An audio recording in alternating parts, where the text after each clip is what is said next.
Compost tea is a rich mix of nutrients and live microbes in a liquid.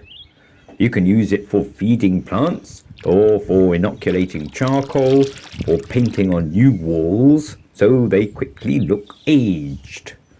So let's make some. It's very easy, but you'll need a tank. The bigger the better. This is an old milk tank, common on small dairy farms around here, but any big plastic barrel would do as well. You need to think about how you're going to get air down into it from the beginning, because air is essential. I'm using some ordinary garden hose pipe with lots of little holes drilled into it, and I weighed that down with stones.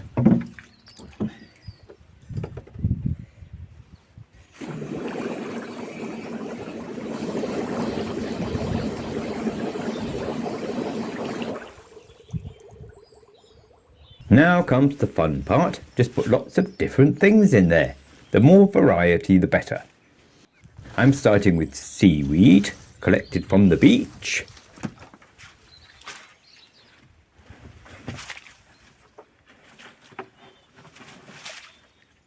And some well-rotted farmyard manure.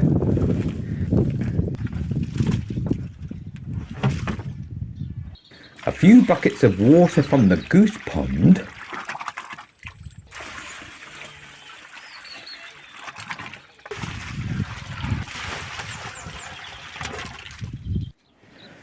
And some topsoil from a woodland. And some homemade compost. And lastly, some fresh horse manure. Lovely.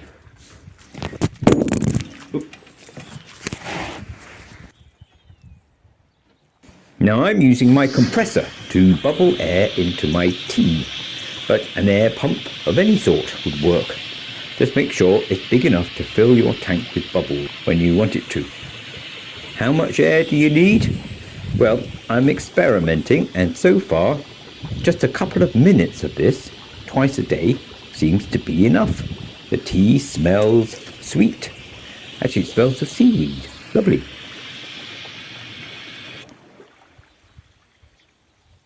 If it was summertime, I would also add plenty of greenery, especially deep-rooted plants like nettles and comfrey and dock. The point I'm trying to get across is that the exact recipe isn't important. It's all good.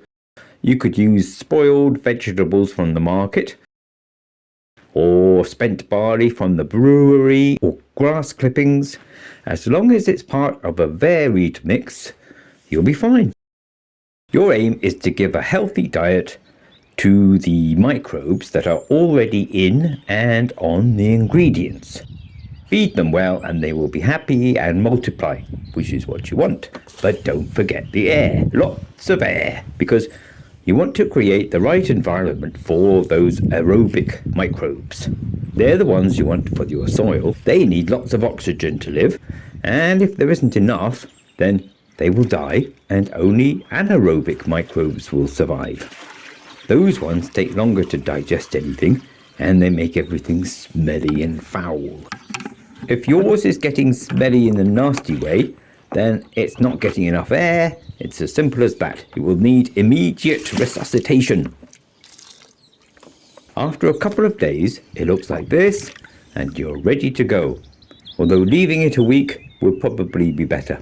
It is quite likely to be too rich when you first make it, so you should water it down a lot and experiment carefully when feeding your tomatoes or your potatoes or whatever. Next time I'll show you how I inoculate our charcoal with it. Best of luck.